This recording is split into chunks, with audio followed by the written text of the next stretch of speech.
Kasunod ng pagpapalit ng liderato ng Senado, napalitan din ng chairpersons ng ilang komite, gayon din ng komposisyon ng majority at minority ng upper chamber. Nagbabalik Senate President nga si Senador Tito Soto kapalit ni Senador Chis Escudero.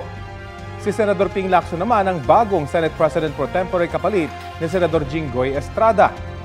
Pinalitan naman ni Senador Mig Subiri si Senador Joel Villanueva bilang majority leader, habang si Senador Alan Peter Cayetano ang pumalit kay Soto bilang minority leader. Kasama ni Soto sa majority block ang 14 na senador na sumuporta sa kanya para maging Senate President. Kasama naman ni Cayetano sa minority block sina Escudero, Estrada, Villanueva at ang 5 miyembro ng tinaguriang Duterte Block. Pinalitan din ng chairpersons ng ilang Senate committees. Ang Blue Ribbon Committee na nag-iimbestiga ngayon sa issue sa flood control projects, pinamumunan na ni Lacson. Pinalitan niya si Senator Rodante Marcoleta. Si Senador Raffy Tulfo naman ang bagong chairman ng Labor and Employment Committee kapalit ni Senador Amy Marcos. Ang Committee on Higher Education at Committee on Accounts na parehong dating hawak ni Cayetano, pamumunuan na ni Senador Loren Legarda. Si Legarda rin ang bagong chairperson ng Committee on National Defense and Security kapalit ni Estrada.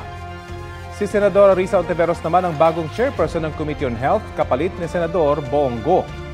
Si Senador J.D. Ejercito naman ang bagong chairman ng Committee on Public Order and Dangerous Drugs. Pinalitan niya si Senador Bato de la Rosa.